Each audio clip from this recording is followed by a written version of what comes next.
Welcome into this Monday edition of the Oxford Exxon Podcast. Chase Parham, Neal, McCready, Clark Ford studio this afternoon around 12:30. Getting going today. Neal has G-Pits coming up here in a little while.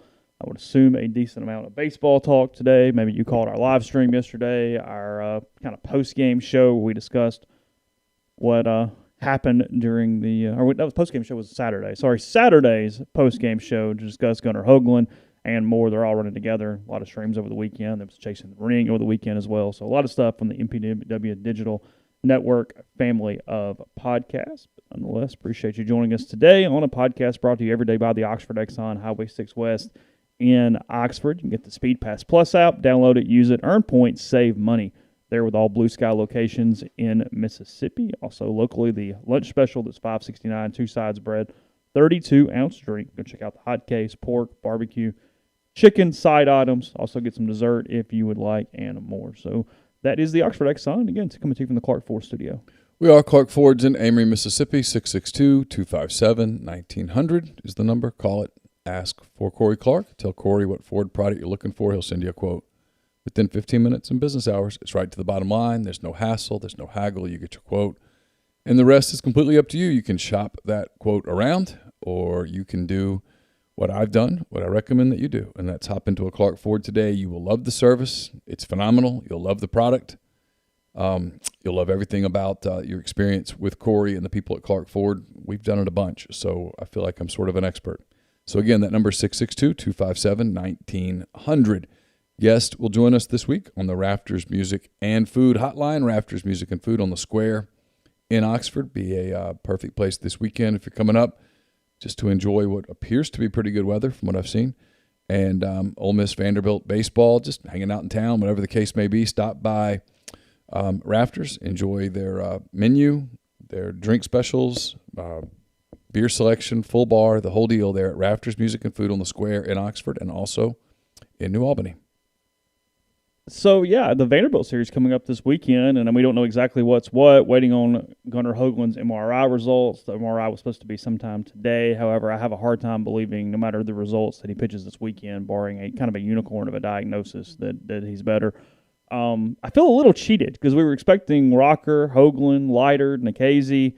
Both those could be impacted. We don't know. I haven't seen any update as of 12:37 on Monday afternoon, but Leiter scratched from his start on Saturday. I read was it Keith Law? I can't remember who. It's in 10 Thoughts. The Leiter scratch, media does this for coaches. I don't really know why. I was kind of glad to see a guy just come out and say it.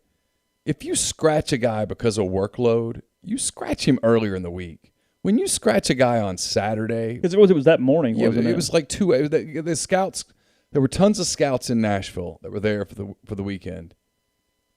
And they all got an email from Vanderbilt saying, hey, it's just a workload deal. Day of. Pardon my language, everybody, but that's bullshit. Because that means you did your bullpen the day of. That means you did everything. Means he's hurt.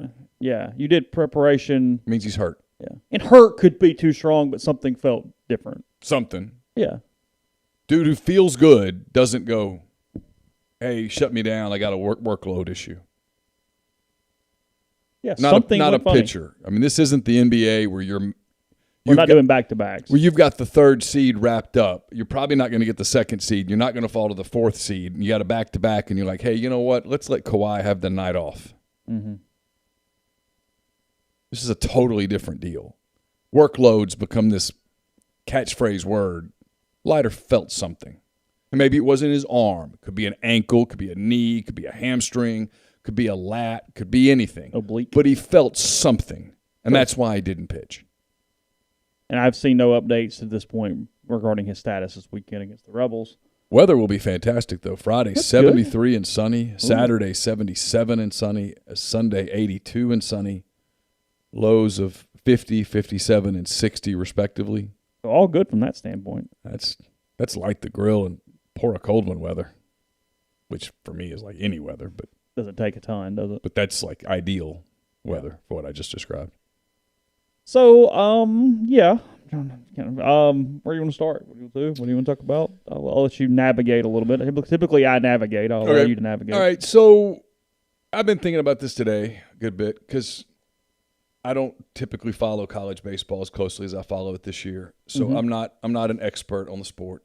I have no idea what coaches are available, what coaches aren't available. I don't really know all those things.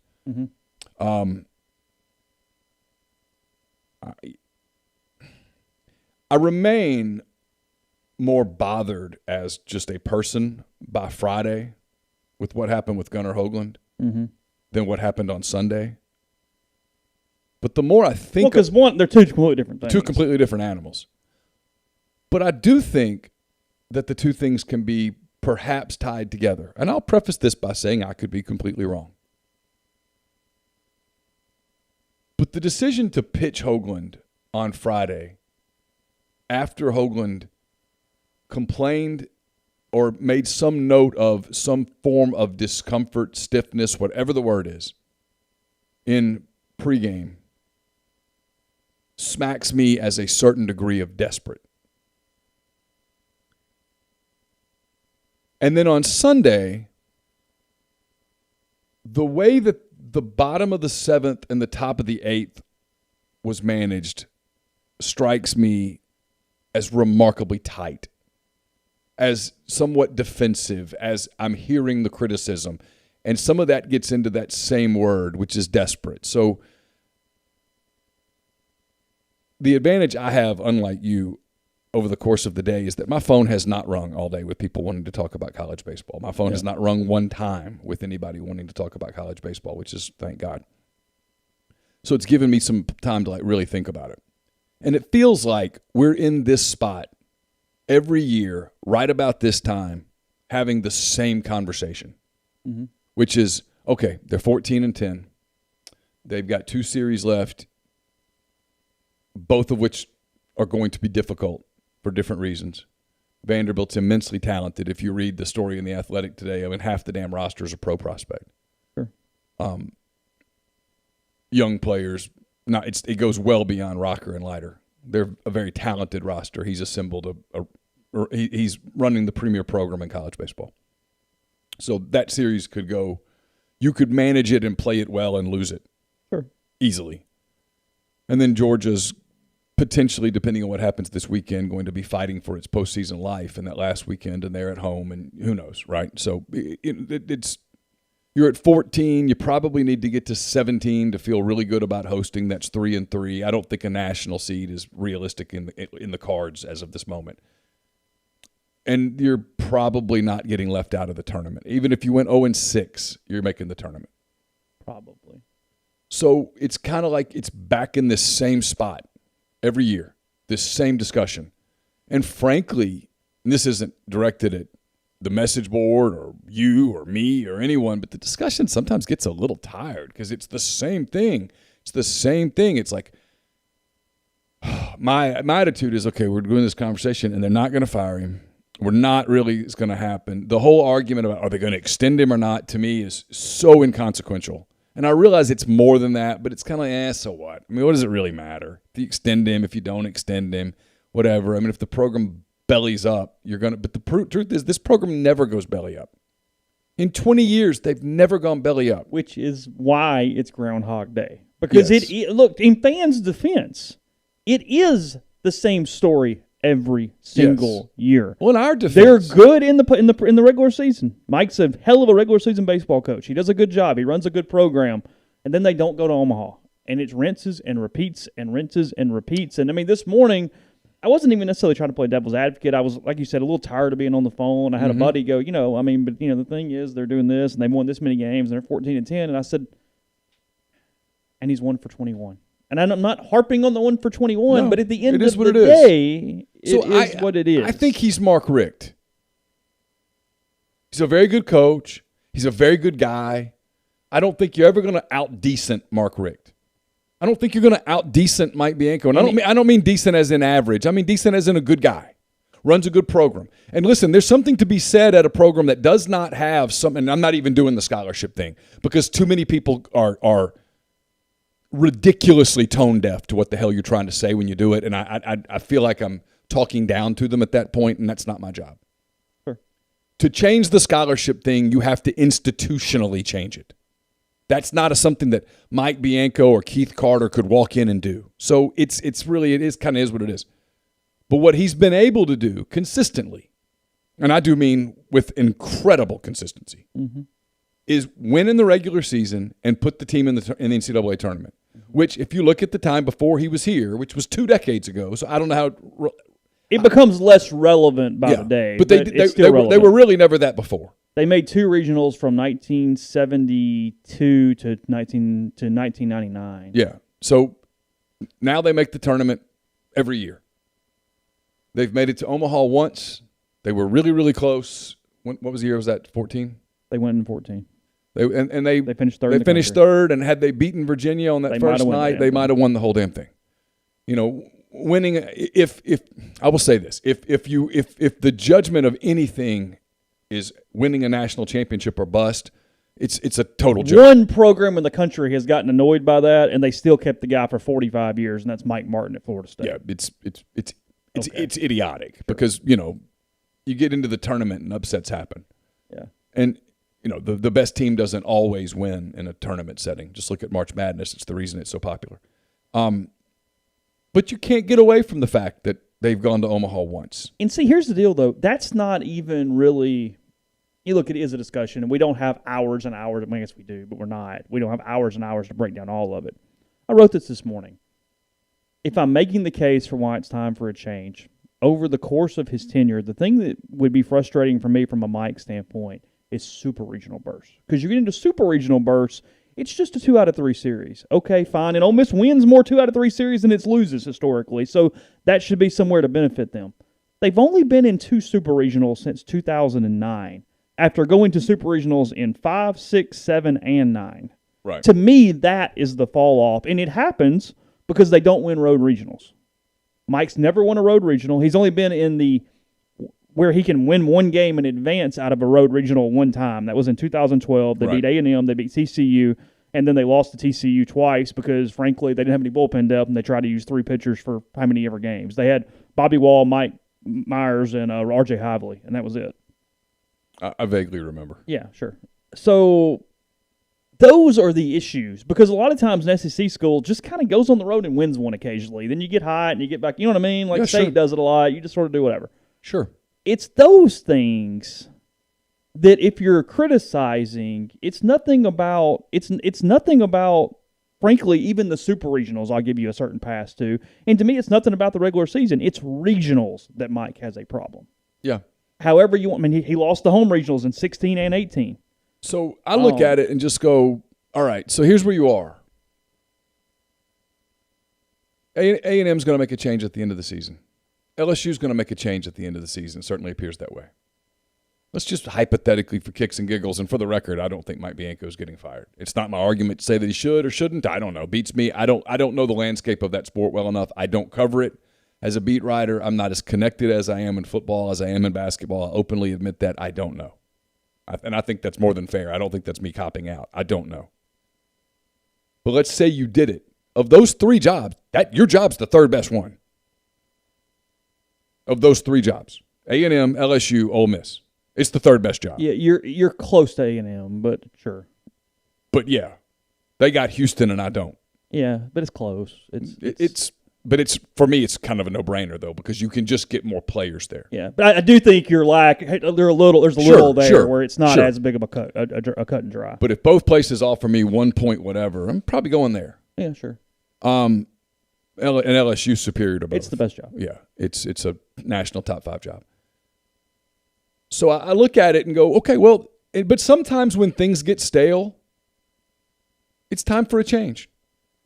Sometimes when things get stale, it's time for a change. It's the 52-year-old guy getting divorced. It's a gamble. You're stale. The marriage is stale. You make a move, and hey, who knows? Maybe it's all going to work out, and you're gonna revitalize your life, and there's a chance that in 3 years you're going to look up and go, this was the dumbest damn thing I ever did. I don't know, and I think that's kind of where Ole Miss is. If you make a big move, where you are, because I'm in the, and this is going to piss people off, but I've said it, I've written it, I think Ole Miss is super over-invested in college baseball. I do. Given where you are, who you compete against, the limitations that you do have, I think you're over. When your 2 top selling points are, we've got great fans, and we've always paid a bunch of money, Okay, but none of that wins games. And there's two things. I don't disagree. I mean, I can make that argument for anybody who wants to make it.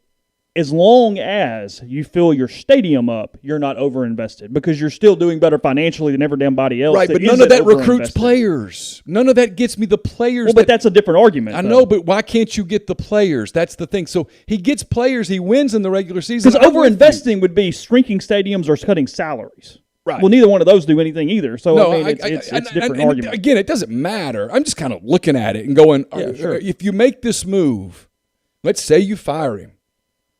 You make a move, you buy him out, whatever. I don't care, whatever the numbers are. Then you're an SEC program, you got the money.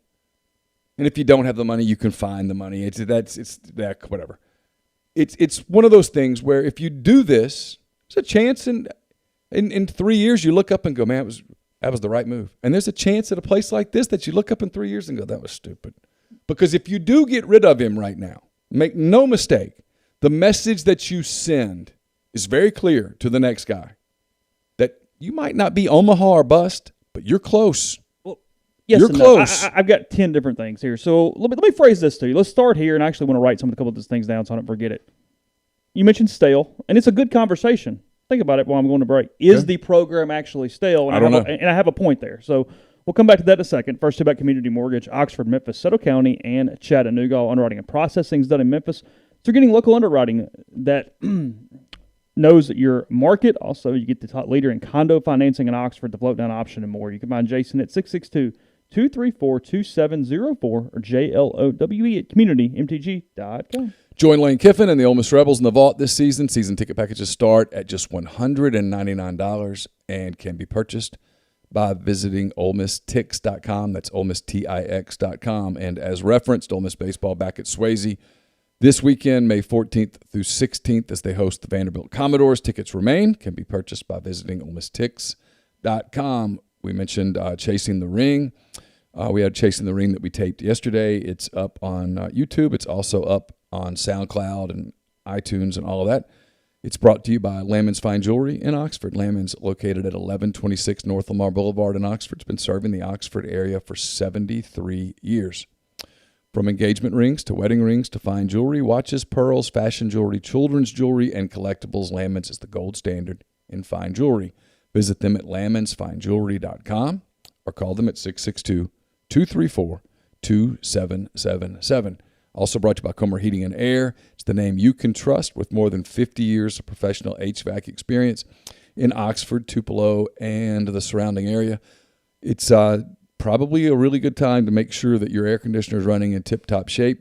If you've never lived in Mississippi in June, July, August, September, and most of you have, but if you haven't, you know it's going to get hot. 662-801-1777 for all your heating and cooling needs. 662-801-1777. And we're brought to you by the College Corner. It's one-stop Rebel Shop, 2 locations in the Jackson area. In Ridgeland, the College Corner is next to Fleet Feet. In Flowood, it's next to Half Shell. If you don't live in Jackson, it's not a problem. You can visit the College Corner at collegecornerstore.com. Plus, you can find them on Facebook and Instagram. So whether you're tailgating in Oxford or home gating with friends and family, the College Corner has you covered for game day, the largest selection of Rebel gear in central Mississippi. And I guess my point on the staleness is maybe it is, maybe it isn't. It's hard for me to say because I am inundated to the point that I am with it. But it's a lot of really hardcore fans in an internet community that's frustrated. But they still put 7,000 season ticket holders in there every time. Right. It still sells out. Sure. I don't know. I mean, that's the question. Staleness is a very subjective thing. And when, last week against South Carolina, somebody walks in there and gets dropped down the middle and goes, hey, this is a really stale program. Nobody in hell would have thought that. I mean, it's full and it's bouncing and it's doing all the different things. But I guess where I somewhat disagree is it's not Omaha or bust. He went 1-21. I mean, he got 21 years, even if it's at the end of this year. I get it, Chase, but you know what's coming in the coaching fraternity. When let's just in this hypothetical, you move on from a guy that just won his 800th game at your school and in Mike's credit, that's a longevity award as much as anything. No, there's else. no doubt. But let me finish my point. Yeah, sure. 21 years. Yeah, this is the 21st season. Okay, so one of those seasons got stopped at 16. So 20. Do the math. Yeah. So the average coach is going, whoa, hold up. Oh, no, he's averaging 40 wins a year. I mean. Do the math. Yeah, that's my point. I mean, the average coach goes, oof. Okay.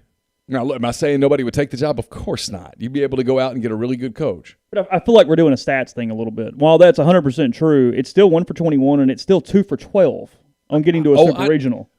In the SEC, any program other than Tennessee and Missouri is annoyed by that. Let me make this perfectly clear. I'm saying up front, I don't know enough about it. I could never make – I've been to Swayze as a non-media member one time. Yeah, I know. I don't go. I don't know. I'm not there. I'm not an Ole Miss fan. I'm not invested in the program. My family's not invested in Ole Miss. We don't go to the games. I don't have that. I don't have that attachment. So when I look at it, I just kind of look at it.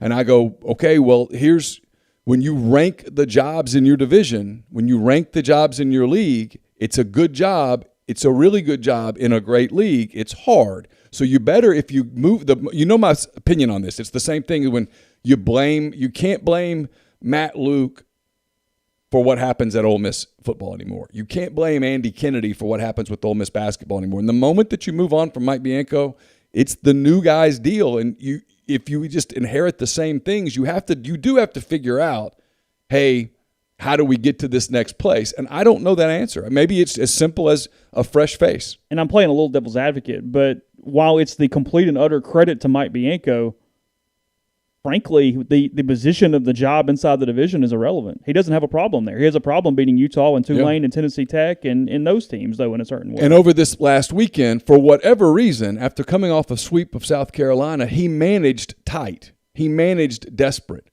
And that's what I don't understand. I don't get it. There's no – They were catbird seat. There really wasn't much pressure on this weekend. There was no justification in my mind. The moment that Gunnar Hoagland – let's just – two things, right? One, the weekend as a whole wasn't going to shape what happens to you in June. You sweep A&M, you get swept by A&M, you're still whatever. The moment that he walks into the dugout and someone says he's got stiffness, he's not pitching for me that night. He's not pitching for me that weekend for two reasons. One, he's a first-round pick, and I have a debt to him. A responsibility is the better word. I have a responsibility to make sure that I don't put him in a situation where that could get exasperated. Sure. Exacerbated, whatever the word is.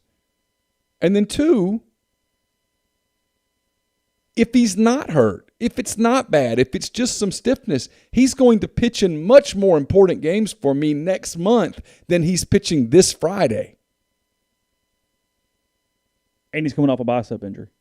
Yeah, all of those things, right? But, I mean, let's just say that, like you said, it's the unicorn diagnosis today, that they go in and they look at it and they're like, son of a bitch, he's just got a strained muscle right there. He's going to pitch much more important games in June than he's going to pitch on that Friday night in College Station. Which Friday night's going to matter more, the Friday night in College Station or the Friday night of a regional? Mm-hmm. It's not even close. And so I look at that, and then I look at yesterday. You've got this 5-2 lead going to the 7th. You've saved Broadway. There he is. You go get him with one eye. And by the way, I had no problem. We said this on the show. It's the great thing about doing one of these watch parties is that we can go back and say, no, that's exactly what we said. Yeah. I didn't have a problem with letting Doherty roll out in the 7th. Gave up one hit. They went and got him. I thought it was the right move at the time. Sure. They go get him, but you know who's looming. He's the one guy in the lineup the whole weekend that's hurt you. He's it. Look at it. I pulled it up this morning and looked at it again to make sure, was there anybody else who did real damage? No. Frizzell did damage to you. You know he's looming. And with one on and two outs, you pitch around two guys. You nibble. And you yell at the umpire about an outside corner. The pitch is outside. You're yelling at an umpire about an outside corner pitch, and he's human. In his mind, he goes, I know it was outside. You're going to get on me? I'm going to get even tighter about it. And so you end up doing that instead of just going at those guys. I was told by somebody today that Broadway was visibly frustrated with the no call and was almost pleading with Mike to say something, so Mike almost was getting run to keep his pitcher from freaking out at that point. Yeah, and that might be where you send a pitching coach out. Calm down. Hey, chill. It's outside. Mm-hmm. Chill. Let's work the middle of the plate right here on this guy. If this Yeah, guy, because it was Leo and whoever hit second. And if it's this guy and he hits it 450 feet, we'll tip our caps. But we don't think he can, so let's go at him. Don't nibble. Let's go get him right now. Let's go get this guy. Because once you get in that situation, bases loaded, and here's Frizzell, the whole walking a guy intentionally, walking in a run, I mean, you do that and the next guy hits a bleeder into center field and everyone's questioning you forever. Mm-hmm. For me, it wasn't what happened with Frizzell. It was what happened to the two hitters before Frizzell. Sure. Go get them. And then the bunt reminded me, and it's been 12 years. It reminded me of the Super Regional in 2009, playing Virginia, game 1. I know Neal has no idea. But Yeah, I was there, and I don't remember. Jordan Henry doubles to start, or does whatever to start the game. They allow Logan Power to hit. He hits a home run. And he's not going to hit a home run at the same time, but in game 2, Ole Miss is up 1-0 series. Matt Smith hit the walk-off. Yeah. Jordan Henry does the exact same thing to start the game. Gets on base. Logan bunts him over. And I thought, you can go to Omaha in game 2 where it's play for the run. Because Sure. That's one of the things I hated yesterday about playing for the run, and you and I talked about it, you agreed, was Broadway didn't look sharp at the end of the inning. You might have to score a lot more. Why are you playing for the tie on the road right here, knowing that they might not be done? And 2, you've decimated the bottom of your lineup now. Well, let's be You've already used clear. Elko because Plumlee and Sammons were still at the bottom of the order at that point. And statistically, Calvin Harris is the largest double play threat on your team. Now, you at bats, whatever, but point remains the point. Well, I mean, I said this is a double play He's situation. hitting a double play every dozen at bats. What I didn't understand about it, beyond the stuff about, okay, now you're going to burn Elko, you're going to have to burn a pinch runner, you're going to have to do all that. Beyond all that is you've got 2 on, nobody out, and the kid that's pitching for A&M doesn't have much. Mm-hmm. And the kid at the plate, in this case would have been Leatherwood, has had your best offensive day. He's seen left-handers before. It's not the first time that he's faced a left-hander in his life. And what you said, and I said it during the show, Hightower wasn't exactly dominant in the bottom of the 7th. I mean, he wasn't exactly blowing. He looked great for the first 2 hitters, and then it kind of fell off a little bit. He walked a bunch of guys and then gave up a home run and then got out of it. Yeah. But, I mean, so my point is, what were you thinking? I mean, and it turns out that he threw a 0 in the 8th. But, I mean, are you gambling at this point? Oh, we're good. This guy's going to go mow him down. At this point, all we got to do is get these 2 runs right here, and we win the game. Mm-hmm. You have 6 outs to play with, and you give 1 away. I wrote this in 10 Thoughts. I just watched Moneyball, where they said don't bunt. And if they do bunt, treat bunts like charity. You watch baseball today, nobody bunts. Ole Miss is dead last in the league in sacrifice bunts. Coming into yesterday, they had 1 sack bunt in SEC play, and best I remember, that was a mistake. Like, it was my accident almost. Yeah. And then 2, they only had 2 the entire year. They don't bunt. Now, he was going to bunt Van Cleve against LSU had Alderman reached and not hit the home run there in the 9th inning. Very similar to yesterday for the 1 run. But what I don't like about in that bunts, scenario, you're playing. It's tie game, bottom of the 9th. You've got extra innings in your back pocket. Yeah, at worst, we're going to play another inning in a minute. Right. Yeah. You're not losing the game here. Yeah. So you can, if you have let's say you have a man at second and nobody out, and you're tied in the 9th inning. Still not crazy. I don't about love it, but I kind of get it.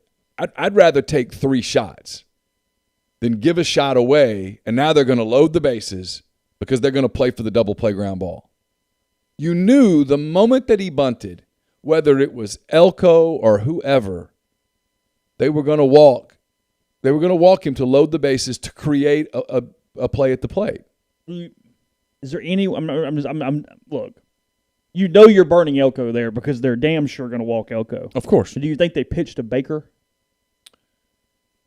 given his strikeout proclivities? If you have somebody who can throw velocity. Sure.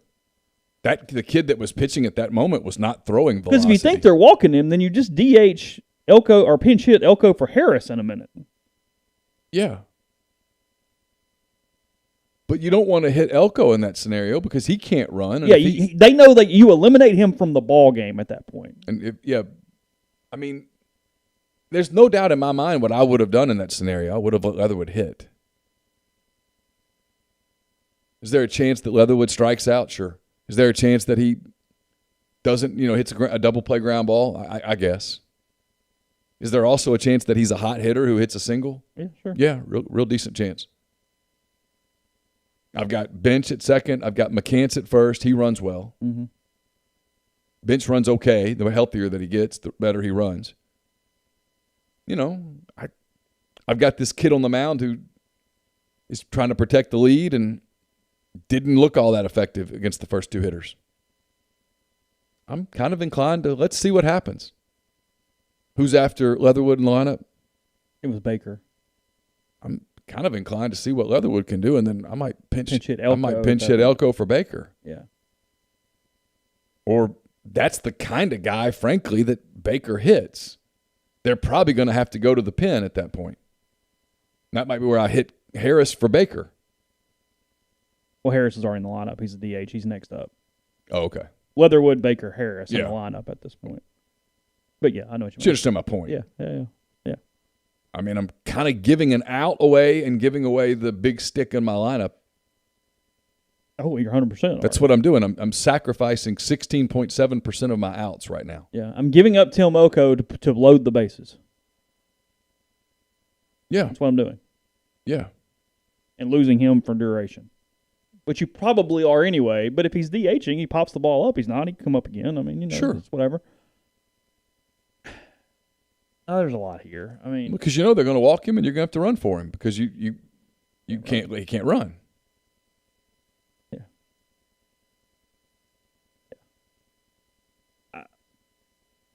It didn't make a lot of sense. It doesn't make a lot of sense now. I'm seeing the conversation in the stream. Look, yeah, I get that the 11.7 and the whatever is going to would hurt Ole Miss in a coaching search. I do.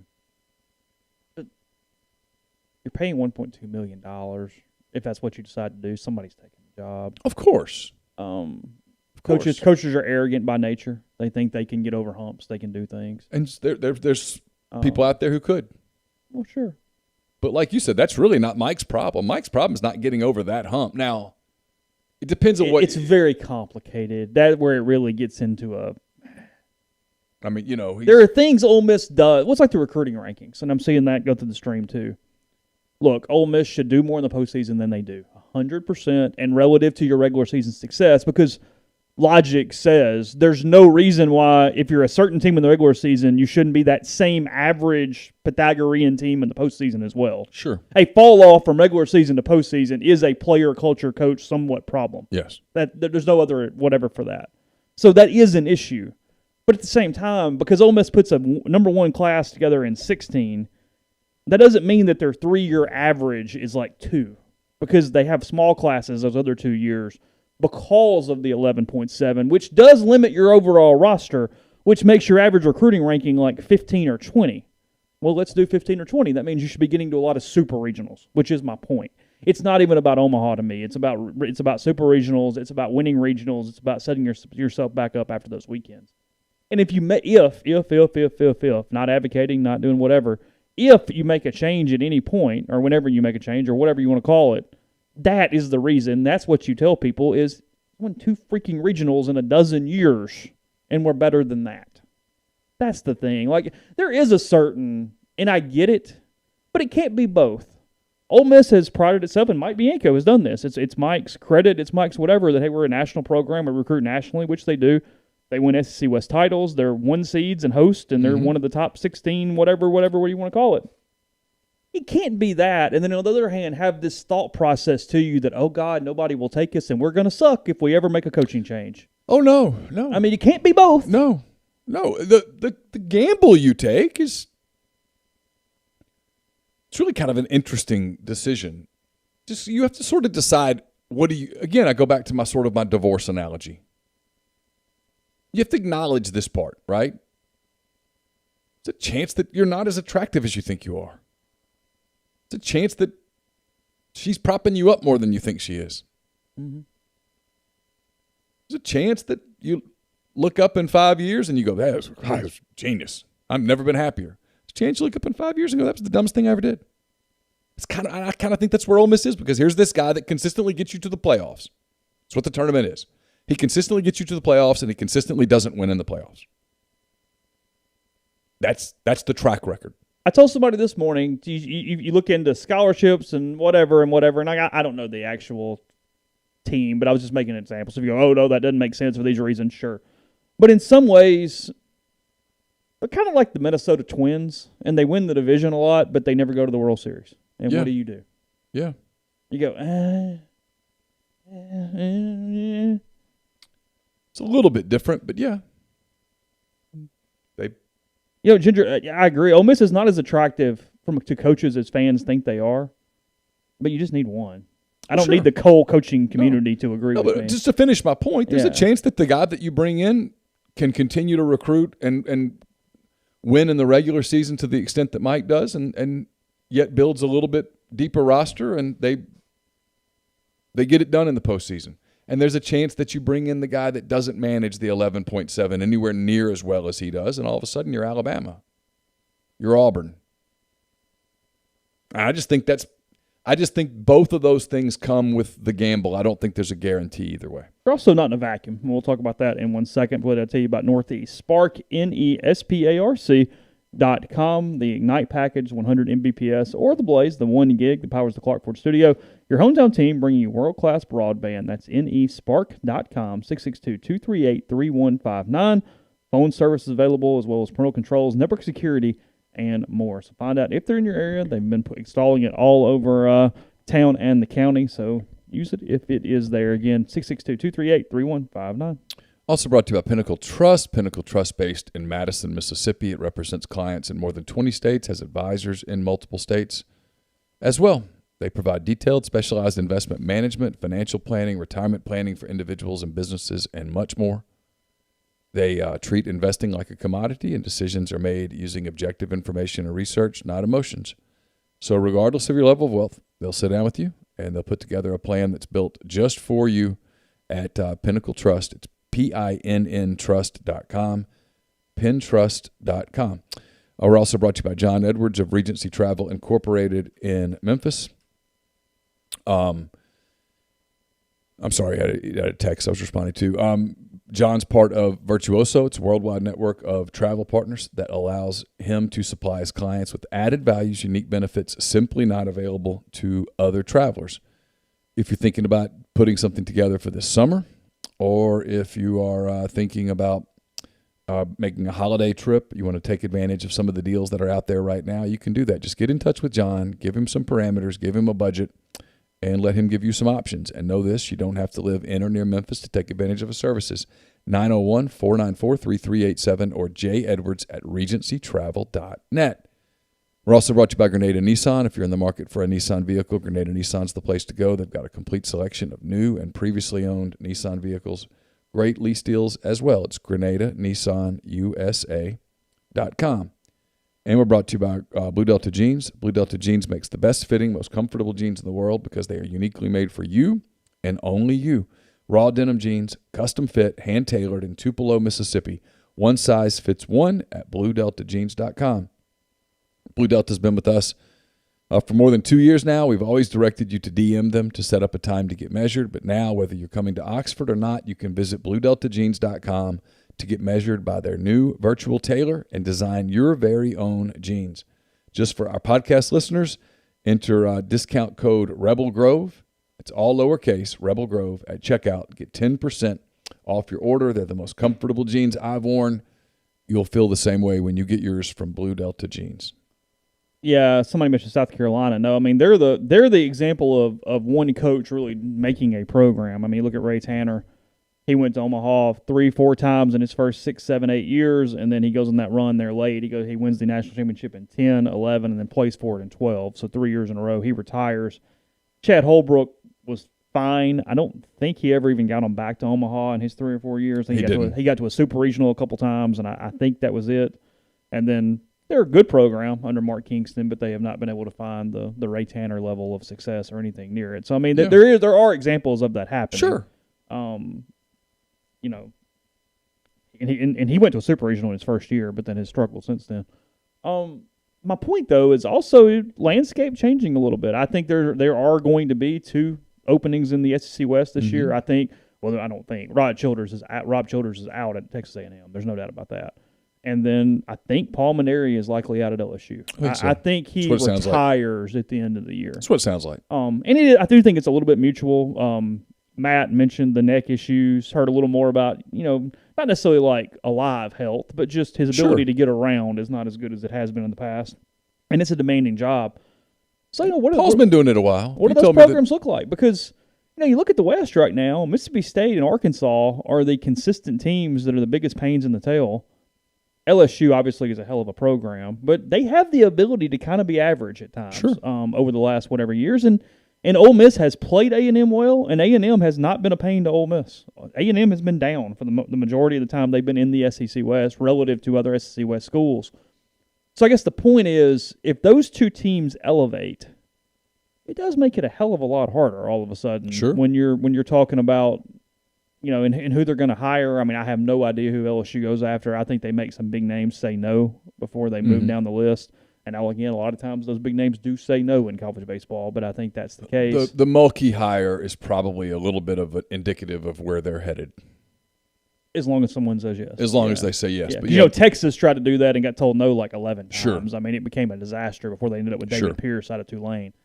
Because McDonald told Texas no, O'Sullivan told Texas no. There was 3 or 4 there during that. Where's O'Sullivan? Florida. Okay. Frankly, Jim Schlossnagle told State no. You wonder if an A&M could pull a Tim Tadlock out of Texas Tech. I don't know, something like that. Money talks. Yeah, they haven't. I think Tadlock's from there, but anyway. Point being though is, at the end of this year, there's going to be some shuffling and some changes and some things that change the complexion of the division and of the league, and you got to make sure that whether it's Mike for the next 8 years or not Mike or whatever the decision is, that's Keith's decision here is, A, what are we trying to be? Right. A. And then 2, how do we get there? What does that look like? I mean, because right now he knows that the sport is not going to lose money. As of now, fans show up. They sell tons of season tickets. They're going to lead the country in attendance this year. They'd be number 3 even without the COVID restrictions behind LSU and Mississippi State if everybody was full and all attended and all those different things. And he knows. And look, this is not nothing. He puts his head on the pillow every night and doesn't spend 1 second worried about his baseball team from a compliance, discipline, academics, anything. I mean. Even the harshest critic would say Mike Bianco's a 9.5 running a program, and then put him anywhere you want to on the game management scale lower than that, and that's what it is. So, yeah, he's kind of the opposite. I won't name names, but there's a football coach I've talked to people about before who said game day, this guy's one of the best 3 or 4 in the country. The other 6 days, this guy's one of the worst 3 or 4 in the country. I'm not saying Mike's one of the worst 3 or 4, but in terms of running your program, he's excellent at all of that stuff. And there's a lot to be said for that, a whole lot. I mean, they don't have scandal and nothing. They don't have academic crap. Nothing. He runs his own budget pretty much. Yeah. I mean, it's just sort of. And even has a good reputation for the way he handles kids, cuts kids, handles that 35-man roster. Where there's a couple coaches in the league that are pretty rough on that. There's a guy in Fayetteville. Oh yeah, brings about 60 in. Cuts it 35. Brings about 60 in. Just slashes. Cutthroat. Mm-hmm. At the end of the day, nobody's writing about it. Nobody's what it is. But you do. You got to figure out who you want to be. What is it that you want to be? If you can't get it all, what do you want? If you're not going to be just, by God, we're 20-10 every year, we're going to Omaha every year, what are we doing? Because walking in the door and going, here's what I want the same scholarship deal that Arkansas's got. I want the same scholarship deal that Florida's got, that Georgia's got. Well, you're not getting that. So what do you want to be? You're purposefully missing my point, Chet. I know you're mad, but Chet, I mean this respectfully. You're so emotional about this that you can't be rational. Look, I mean, just your red and blue glasses are just fogged over. And it's hard to say what. I mean, I don't know what And again, I don't think Mike's getting fired this year. I don't. In I any don't stretch either. of the imagination. I don't either. Whether he should or They're shouldn't is 14 another and 10 and argument. ranked 16th in the country at the moment. I just don't see it. Yeah. No, they could And go I get 3, that's not the point. They could go 3-3 and they're But hosting a regional. Here's what's funny about that. And I can make arguments for both his decisions, and I can go the other way and go, I wouldn't have done that for these reasons. Heath is a bit of a wild card, though, to this point from judging by his track record on what you do, because in 19, Mike had probably the best late-season coaching job of his career. They lose those first 2 to Tennessee. They seem dead in the water. Mike picks them up. They win the finale. They go to Hoover and go on a run. They win a regional, and they end up in Game 3 of a Super Regional where, who knows, on one day, you're 24 outs from Omaha because they were winning after the first inning. Doesn't extend him after that. So you're talking about the 18 year where they were a national seed, lose the Tennessee Tech regional, and then 19 they get to the Super but didn't have a great regular season to get there, not extended. In 20, they're 16-1, they're ranked whatever they were. COVID hits it. He does extend him back out. Yeah. I don't know. I mean, I can make arguments both ways. Like I said, but even beyond money, that's votes of confidence or votes of no confidence. I mean, sure. Because in baseball is a little different. That 3-year thing, like the kids are committing when they're in like 7th grade anyway. So they're literally committing as 9th graders. Yeah. I would argue that you either make a move or you extend. Maybe you can work out some sort of language in the contract or whatever, but I'm consistent on this. It was the mistake that they made with Kennedy years ago. You don't do that publicly. Just extend the coach. Maybe you change some of the language in the contract, whatever the case may be. Maybe you end up having to eat some money on the other side, whatever the case is. You either make a move or you don't. At this level, your guy's either your guy and you want publicly for it to appear that he's your guy, or he's not your guy. You don't want to dance in the middle of that. Tim Tadlock is a very good baseball coach. Yes, he's an upgrade over Rob Childers. Tech is probably, from a resource standpoint, a very similar job to Ole Miss, is my guess. I would put those in just one or the other in a couple different ways of what that job is. Because they're out in the middle of nowhere in Lubbock. Yeah. It's a bigger place, obviously, but nonetheless. But, Ole Miss hasn't taken advantage of Memphis as well as it did early in the tenure. A lot of reasons for that. I mean, I'm not going into a big politics discussion at the moment, but that's part of the issue, too, is they've lost some of their strongholds where they have gone in and gotten a lot of kids. Sure. States, out-of-state waiving has affected them in places like Jackson, Tennessee right now, places Alabama. like that.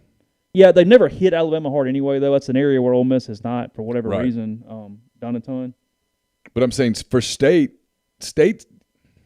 I hate doing the scholarship thing because it's too complicated, because it's institutional. Yeah. There's nothing anyone can do about it. State has sort of changed its calculus as it pertains to that. Yeah. They've got a little. But it wasn't for baseball purposes. No. Purposes. They did it for academic reasons. The same way Arkansas didn't do this for baseball reasons. It's just a positive consequence. Yeah, it just happened. They didn't walk in and go, hey, what can we do, y'all, to make baseball dominant? Well, I'll tell you what we could do. Just hear me out here.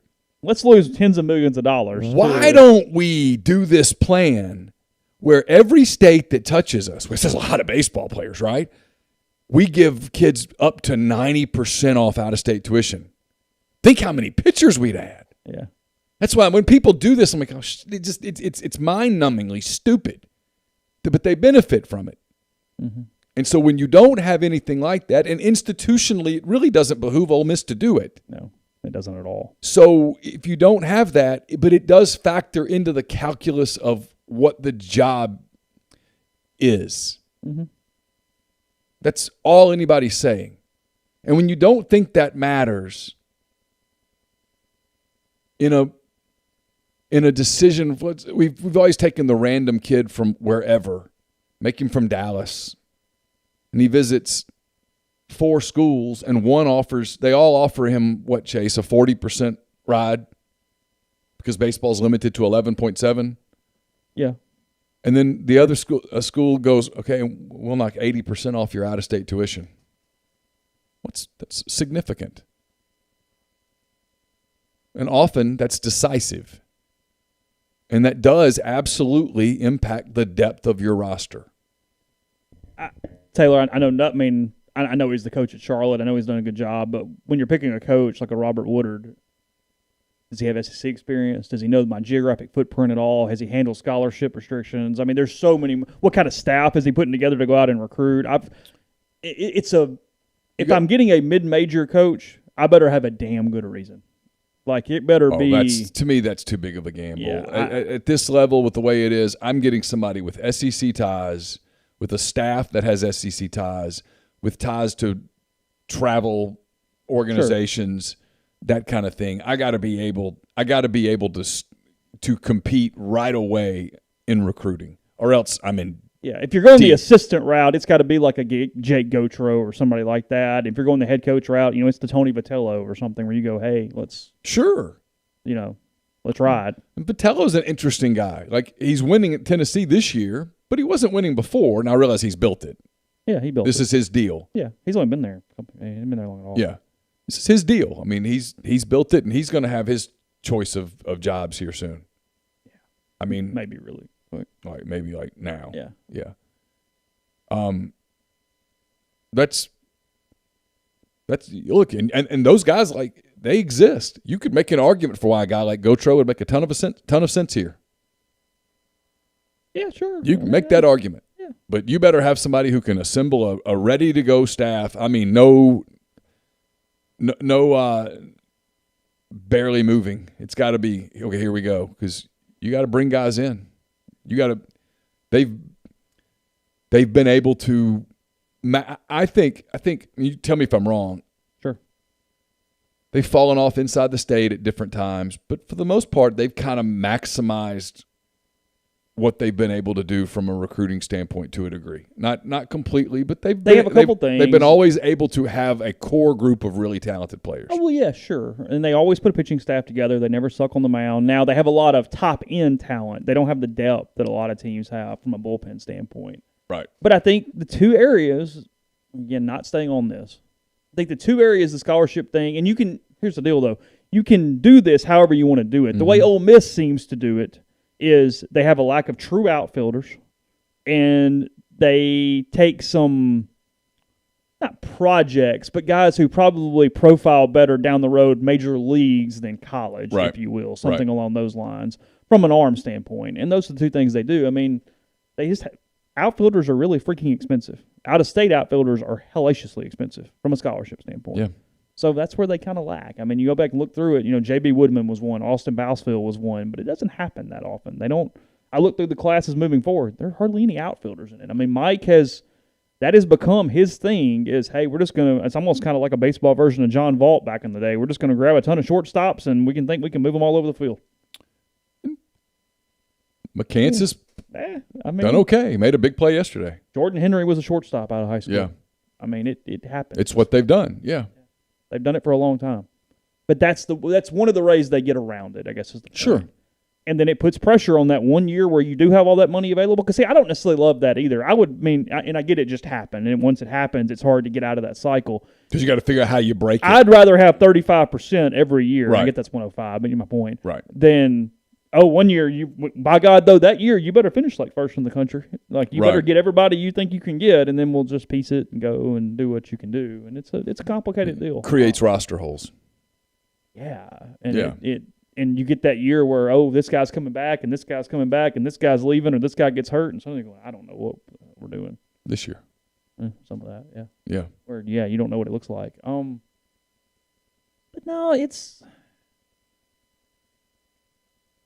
I come back to it as we kind of get off the topic, or at least whatever we're talking about next. They got to decide who they are. What's good enough? Because I do think there's some give and take here. I barring something we haven't seen, you just don't see that deal where you're expecting this roll off of 4 and 6 years or something like that, because it hasn't happened. I have no reason to believe that's. And then here's the elephant in the room. Coming. It gets mentioned here, and I was trying to decide whether I even wanted to go there. The state's got this young. It's still new, it's still fresh, and it looks like he's a really good fit. I love Chris Lemonis as a coach. And so I do. That's ratcheted the pressure up because they look like a national team again. Yeah, I want to see what they look. I mean, frankly, they've got more help now. And then, two, I want to see kind of how his maturation goes as a coach. If he stays this uber analytical, if he kind of backs off that. I'm curious what Lamonis looks like in 5 years versus today. Because if anything, I think he's too analytical for college baseball right now. So I want to kind of see what his progression is as he matures and goes through this a little bit. How old's he? It's his second job, but I don't know how old he is. He was in Indiana for a little while, and then he was with Dan before that as his assistant at Louisville. Right. So, yeah, I don't know what his I mean, said he runs from a program standpoint, he runs a system that's very similar to Mike. It's eerily similar. Game days and whatnot and whatever. They look nothing alike on the field, the way he's shifting and doing all his stuff. I mean, it's almost kind of. He probably would not have bunted. No. That's what. It's why if either way, because like I said, Mike used to dominate state in Starkville a lot. Like the point would be either way. I mean, I know everybody's bristling and going, "Oh no, he's losing." I get it. Yeah, sure. But either way, well, notice I did not mention head to head. Yeah, no. But my point is head to head. Even so, though, more than what you're talking about is that they look so different on the field that if either side goes on some streak, the other side looks like morons because they're coaching completely differently. Right. I mean, it's just. Well, that's why I was careful not to even go to the head-to-head thing because you probably could find that. I don't follow it closely enough to know, but I guarantee you there's another example somewhere in the league where someone dominates. Somebody's done well against Lamonis, and and you're like, wait, there's no real way to explain that. It just sort of is, yeah. So. Podcast brought to you in part by Visit Oxford. Visit oxfordms.com. Go to the events page, see what's going on locally with a home baseball weekend this weekend. Double-decker bus tours Friday at 3 o'clock and 4 o'clock. As Neal mentioned, the weather is fantastic, so you can get on the top story of the double-decker bus, go around, take the tour. I've done it recently. Learned some things that I didn't know, even though I've been living here for closing in on 20 years here before too terribly long. So take advantage of that. You can call over at Visit Oxford or go online, see the event schedule again. Visit oxfordms.com. We're also brought to you by Oxford University Bank, OUB, locally owned and operated right here in Oxford. When you deposit money at OUB, that money and the vast majority of the bank's profits stay right here in the Oxford community. OUB gives you the comfort of home, all the benefits the big mega banks provide, all the technology and products you can want, all with the personal touch. When you call OUB, you speak directly with the live person. No 10 buttons to push, no 5 minutes to wait. If you want to learn more about OUB, go to liveoxfordbankoxford.com or call 662-234-6668. OUB is FDIC insured. We're also brought to you by Whitney McNutt of Tommy Morgan Incorporated Realtors, serving you for all your real estate needs in Oxford and Tupelo. She sells condos, land, commercial, and residential family homes. You can get in touch with her at 662-567-2573 or 662-842-3844.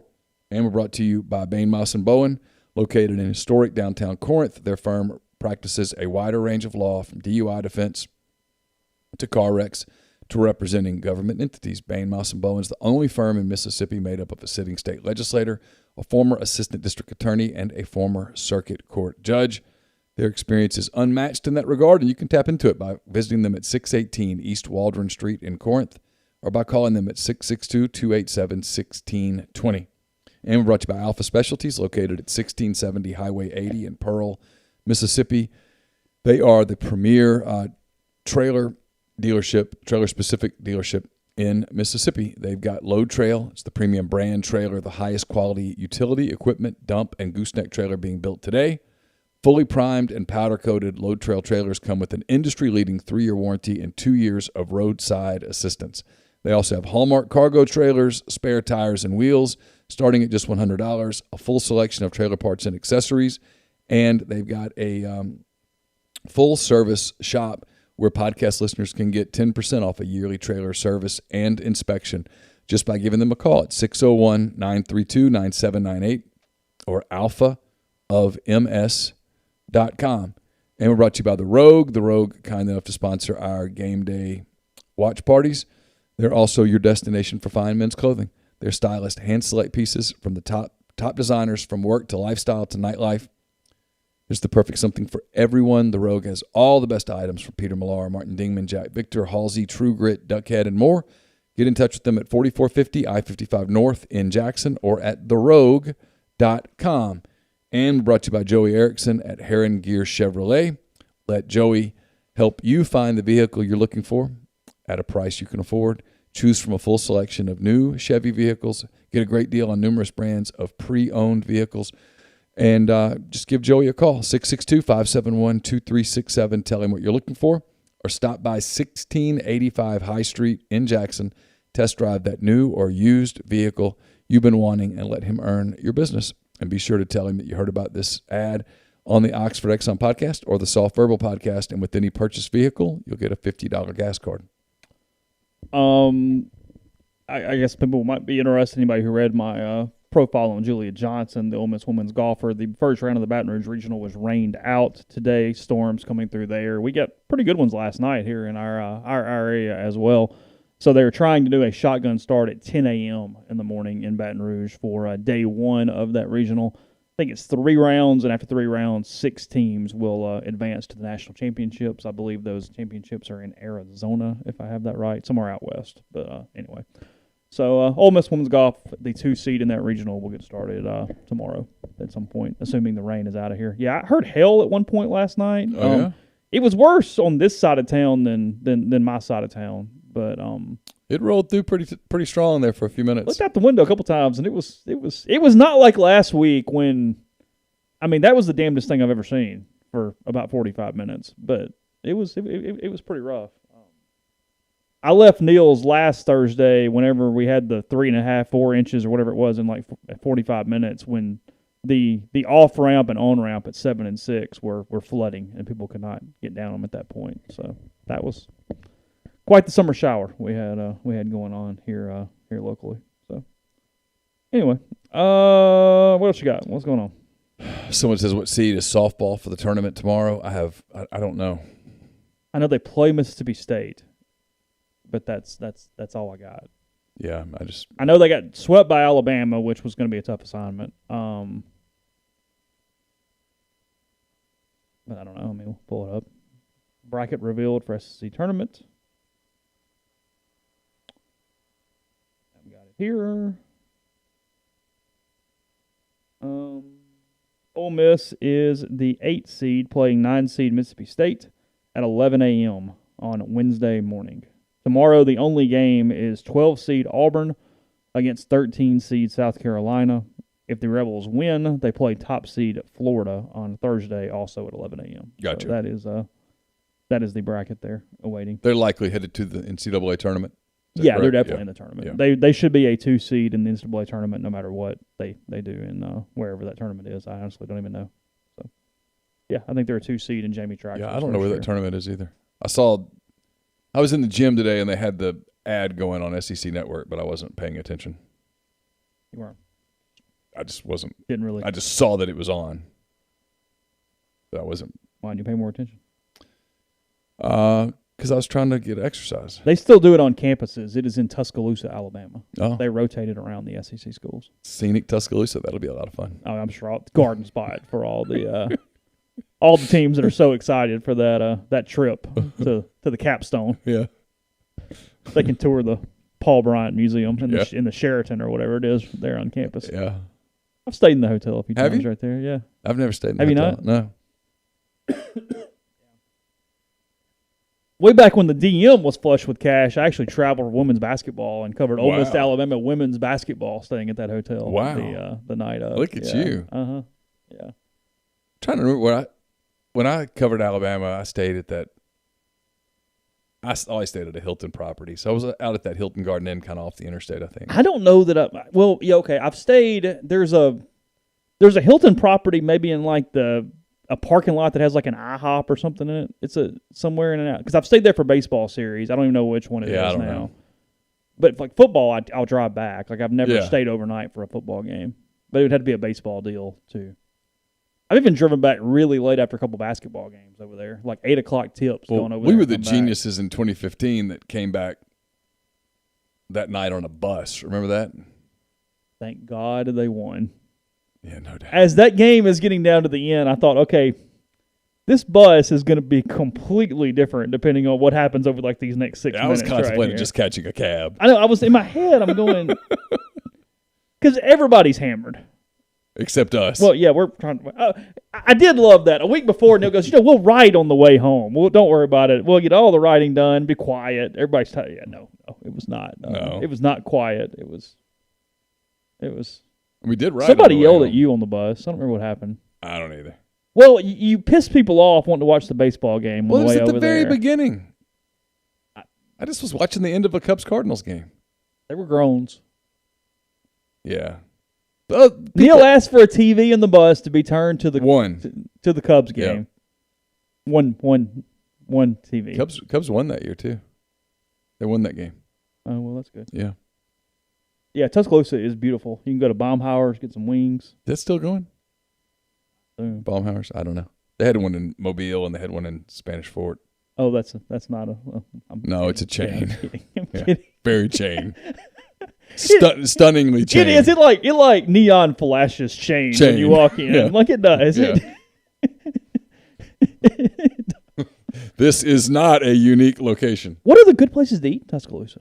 I don't know. I really have no dining knowledge there hardly at all. I really don't. Everything's like wings or barbecue, and then past that, I got nothing. Yeah, in Tuscaloosa. I don't know. I mean, I have a lot of ties to Alabama, and they just sort of disappeared over the years. I grew up thinking I would go there. That was like my dream school to go to. And by the time they offered a scholarship that I would have taken, it was just too late.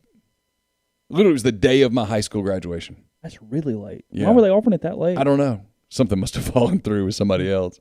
They had some money left over. I guess somewhere? so. And so I found out about it the day of my high school graduation, and it was like, I'd have to change my. I wouldn't want to change anything at that point. No, and it's, even stupid stuff like this, I just made up my mind. Oh, the one in Mobile's been gone for years. Oh, really? Yeah. Pretty slow sports day today. There's really hardly anything going on. Supposedly Tim Tebow signed with the Jags. Did he? I haven't seen That's that. the rumor as a tight end. Is it on the? I have no idea. I've not seen it. What's the Twitter do when I search Tim Tebow? That could be kind of scary, but let's see what it does. Bleacher Report, Jaguars are planning to sign Tim Tebow to a one-year deal per rap sheet, so per Ian Rappaport. How about that? Not good for him. From NFL Now, Tim Tebow is expected to sign with the Jaguars. He's back with a chance to make the team and help the locker room, says Ian Rappaport. In other words, they're bringing in some shady characters. Is that the way you take that? That's what it was at Florida. Got to offset this thing a little bit? Yeah. Is that the way this works? Yeah. Urban said, hey, Tim, can you help us with this Hernandez kid? And he tried. He did. We still don't know a tenth of everything that happened through all that. No. I mean, just rough. Sounds like the Gators were perilously close to absolute disaster while they were dominating the sport. Oh, really? They were riding on the edge. Yeah, otherwise not a lot going on. I'm just kind of looking at the websites a little bit. It's a slow day. Kind of what we said about the NFL a little bit, though. The top top college football story on ESPN.com. Old school bruisers out, small hybrids in. Linebackers are adjusting to the new college football. So you're seeing the trickle down, trickle up there, as we mentioned. The NFL draft was very unkind to true linebackers. The 6'3", 250-pound linebacker who can clog the middle is not needed anymore. Yeah. There is no I formation. You key on the fullback and you go hit him every play. No, you're wanting a couple of defensive tackles, maybe even just one defensive some rush tackle, ends. some guys who can get speed off the edge, and then you want a bunch of guys who can play in the middle of the field, who can cover and also come up and tackle. Mm-hmm. A lot of hybrid. The fullback goes away, the linebacker goes away. That's true. Same thing. The true tight end sort of goes away. It's more of a hybrid flex. It's a big wide receiver now is what it is. Yeah. I mean, Evan Ingram was not putting his hand on the ground and banging back in the early 80s with how that was set up back in the day. No, that was the way they used Evan was kind of ahead of the times, really. I guess maybe for a year or two, yeah. That's not out of the realm. He was a matchup nightmare for the kind of linebackers we just talked about. Frankly, they couldn't guard him. See where ESPN, the post-spring power rankings, ESPN had what, Ole Miss 19? Had him at 19. Yeah. I think LSU was at 20. They were not as It was their computers that had Mississippi State really high. The whatever it is. But yeah, their people are not as high on the Bulldogs as no human as a computer program. Yeah, seems to be. Well, even state people were like, yeah. Like I just kept going, what is that? Don't really get it. Yeah, I didn't get that one. Yeah. Ole Miss at 19 is about right, I think. If I were a AP voter, be the range where I'd put them to start the season. I don't think I'd go much higher than that. I don't think I'd go much lower than about 22. I mean, I don't have it in front of me. Yeah, sure. But if I were doing it, that's the range, I think. That's what they kind of look like to start the season. I'm fine with it. Oski, Mama G's is overrated, though. I mean, at the end of the day, it's a sandwich. It's a good steam sandwich. It's fine. Yeah. But you also know what you're getting when you go in. Like, I'm not walking into Mama G's and going, hey. Most places like that delicacy. Places like that are kind of overrated. I mean, if we're just being honest, unless it's like has some nostalgia or something to it. Where are we at on the grind? What's our Mama Goldberg's opinion? What do you order? What's the order there? I hadn't been there since I was a beat writer. Yeah, I mean, I'm sure I went in there at some point during something. Yeah. At some point, I mean, I've probably been there 5 times in my life. We're talking 19 years. I've worked in the Mellow Mushroom a couple times there downtown. Is that still there in Auburn? I don't know. Is that Mellow Mushroom still there? It was there. I would think. I don't know. During your heyday, it was there. Oh yeah, for sure. Yeah, it's fine. It's all right. I mean, if you want to do the whole touristy thing, go get you a sandwich. Go to Toomer's. Sure. Have at it. Sure. Buy a T-shirt. Yeah. T-shirts are kind of neat with the tiger and the lemonade and whatever. Sure. They're all right. I'm a big fan of their mascot. Speaking of tigers, did you see the tiger loose in Houston today? No, I didn't see that. There's a Bengal tiger loose in a neighborhood in Houston. Get the dogs and cats inside. I mean, it turns out it was someone's pet, I think. Oh, really? One of those things. Yeah, one of those crazy-ass people. Well, he likes him. Those are those people. If you had to have an exotic animal in your house, what are you picking? No. You'll take the tiger over the snake. I don't want either one. But you would. I don't want either. You would consider the cobra over the tiger. No, I would not consider either one. I don't have to have one, so I don't. The answer to that is no. What about a chimp? Those things can peel your face off. I'm going to have a Labrador Retriever. If you say, hey, you have to have a pet. Okay, I'm going to go get a Labrador Retriever. There's been no point of owning those 2 dogs that your life was in any peril at any point unless they knocked you over and tore your knee up. I have now had 4 Labrador Retrievers. Yeah. They have created a grand total of 2 incidents. One, it was because Miller was chasing a ball and he basically ran over Caroline when she was 2. And the other was when Rizzo got in the way and Laura damn near knocked her teeth out. Oh, did he cause that? Well, he was just laying there. He wasn't doing anything. Dark. It was dark. The power had gone off, and she couldn't. Don't tell the story. I won't. It hurts me when you tell it. But there's never been a moment with either any of those 4 dogs where I was concerned about anything. So yes, give me a Labrador Retriever. I'm good. Or a Golden Retriever, whatever. That's fine too. They're fine too. Just give me something that says Retriever on the end, and I'm good. Yeah, the only thing that Gus could ever do to you is knock you over. Yeah. He could hit you in the legs and you kind of fall. I mean, I guess, yeah, technically. And he waddles and does Yeah, whatever. But he's fine. I mean, the worst thing they're going to do is knock something off with their tails off the table or something. Why is that? Spanish Fort is really into their chain restaurants? Is that kind of like a Germantown thing? They're all over the place? I mean, we pissed people off that night. I mean, I've told you how bad I hate Cracker Barrel, so I won't go back to it. I do too. Despise it. Puts me in a bad mood. The breakfast is okay. I don't know. It's fine. It's the lunch or the dinner that I really don't get. Like the breakfast, I can even kind of get behind if I'm traveling. It's my only option because I get like 9 plates for $9. But it's like an hour and a half. If you're traveling, do you really really sit want in the rocking chair and wait? Do you Neal? really you want to browse through the Merle Haggard CDs that are in the gift shop? You buy the peanuts for $14 off the cabinet and a candle. Just and a souvenir T-shirt. Just keep going. You'll get to a better place much faster.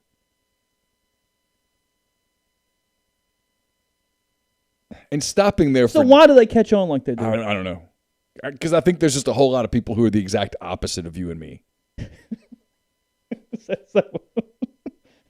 We're not all the same, right? I mean, we watched DK Metcalf run yesterday. Walk into a Cracker Barrel and go, we're not all the same. I mean, it's the same thing.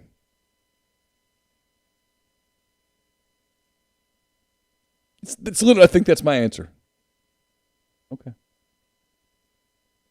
The people that stop at 5:30 at Cracker Barrel for dinner and go, this is, yep, I don't get it. You play with a little triangle thing. I just don't get it. Leave the T's in. There's nothing about that experience that goes, yep, that's what I want to do. So you're not a big Uncle Herschel's breakfast fan? You know what it's called? No. Spiced apples aren't doing much for you? Just get a protein bar and a coffee. I'm good. We're going to roll. I mean, I'm telling the truth. No, I mean, I know people that like seek it out and go, I got to have the chicken fried steak and the mashed potatoes and the green beans and the. I mean, like waking up that morning giddy over the pancakes. I know.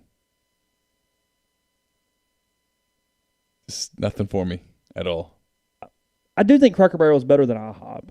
I haven't been to a Denny's in a really long time. No. I'll take Waffle House over both. Waffle House is probably a little expensive for what they offer. I feel like I probably get a decent deal at Cracker Barrel price-wise, but I don't even know. Is it cheap? I don't know. I don't remember.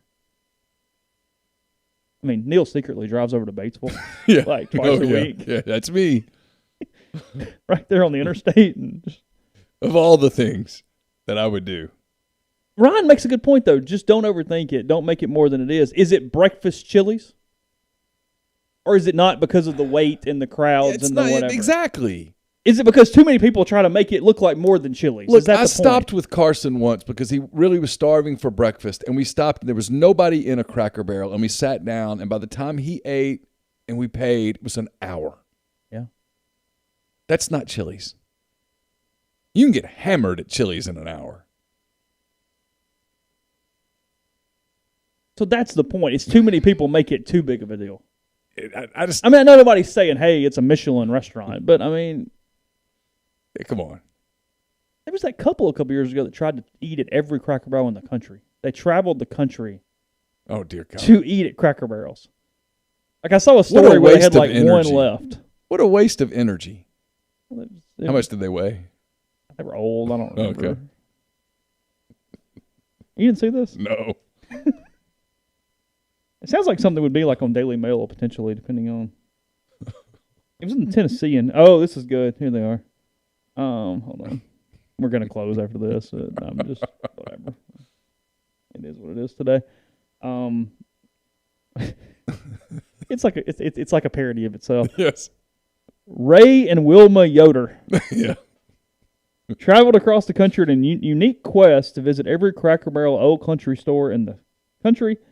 They ate their favorite meals, meatloaf and pancakes and grilled chicken sandwiches in the most obscure places, Duncan, South Carolina, Layton, Utah, and Baraboo, Wisconsin. Uh-huh. Along the way, they stopped at national landmarks like the Grand Canyon and the Statue of Liberty, and local wonders like the Opryland Hotel. Mm-hmm. Had a folded map on which they circled every Cracker Barrel they visited on the road. By 2015, they had visited more than 600 of them. I mean... That's what they did with retirement. It's their lives. It's their turn on the rock. You can do what you want. Live and let live. But no thanks. They've been married 60 years. Yeah, I bet. They have. Good. They had some issues. Somebody got sick. I don't know. Something happened.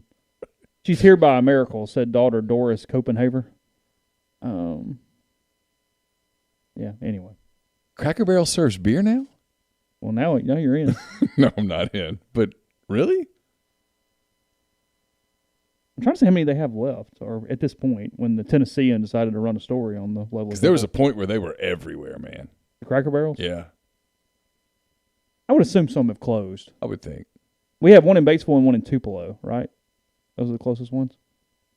I know they're the closest ones, but... I mean...